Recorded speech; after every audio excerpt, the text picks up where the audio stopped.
So can we get up our next comic here? He's a real funny guy. I think his name's Mike Shea. Thanks for having me. One more time for that, everybody. What's going on? My name's Mike Shea. My friends call me Shea. My mom calls me Mikey. My ex called me on accident when she was doing her boss. They worked in customer service, so the call was recorded for quality assurance. Still had to do a satisfaction survey at the end. Game recognized game, 5 stars. Went on my annual first date recently. Gotta go on one a year, people start to talk. When she leaned in for a kiss, I hadn't been on a date in a while. I'm a comic, so I went in for a fist bump and I just kind of clocked her one. It was... I got high at work the other day, because what's the fucking point anymore? And let's see. I was reading the news stoned. Don't ever fucking do that. It's terrible. You misinterpret headlines in a weird way. I read a headline that said, child taken, father wanted. And I thought, no, child wanted. That why child taken.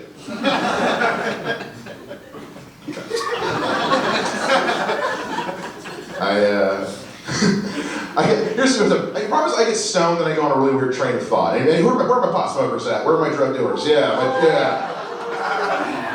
All right, you're under arrest. No, it's just like you start off like you're on YouTube watching a music video. The next thing you know, you're on Wikipedia looking up string theory. Like I was sitting there, I got really stoned in my office, and I just thought,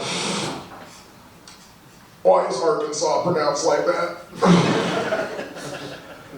Seriously, it's just Kansas with R in front of it. It's just Pirate Kansas when you think about it. Pirate Kansas sounds like he'd be Indiana Jones, arch nemesis. Stupidest shit you've ever heard.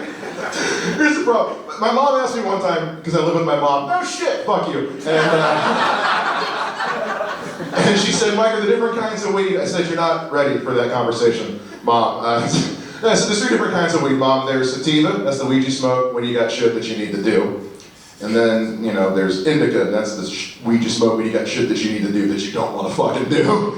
Then there's my personal favorite, which is hybrid weed. That's the weed that makes both sides of your brain fight for dominance. Just the fucking final battle for Endor going on up here while Judas Priest is playing at 90 decibels, because all my references are from the fucking 80s, apparently. And remember those old anti-drug commercials with the girl, like a deflated balloon on the couch, and she's just like, Cindy just tried marijuana for the first time. Now all she wants to do is sit around the couch and do nothing. And parents were like, oh my God, and I was like, goals! I am from Dayton, like I said. Anybody else? Anybody ever been? No heroin users? All right, cool. No, I love Dayton. I love being in Dayton. Downtown Dayton's cool because you can stand on one corner and like just pivot and see everything that makes Dayton great and awful at the same time. It's kind of magical. Seriously, you go to 4th Street and Jefferson. Yes, there's an exact intersection, and you stand and you just pan to the left, and there you will see the PBS building, and they're kind of going through some shit right now, but it's beautiful. There's a gorgeous mural on the outside, and there's this beautiful mural called Music Can Change the World, and it's all about the history of funk, which Dayton plays a significant part in. It's beautiful. And there's this big outdoor concert space called the Levitt Pavilion. They put on free concerts for everyone every year. It's amazing. I'm thinking, this is what makes Dayton incredible. And I turned a little more to the left, and I saw a homeless guy taking a shit next to a tree. But I wasn't totally put off, because I was like, no, here's the thing. This guy is at the worst part in his life. He's broke, he's homeless, probably on heroin, and he's taking a shit, and he goes, gets a plastic bag out of his backpack, picks up his own turd, and drops it in a trash can. Because he thought to himself, no, I'm at the worst part in my life, but I'm not a fucking animal, okay? And I felt really impressed by this guy, and I thought there's hope for all of us, until I realized 15 feet behind him was a public restroom. Just saying, maybe this one's his fault. All right, guys, I'm gonna get out of here. Thank you so much for having me. Make a lot of noise for your next comic, Dan Friedman.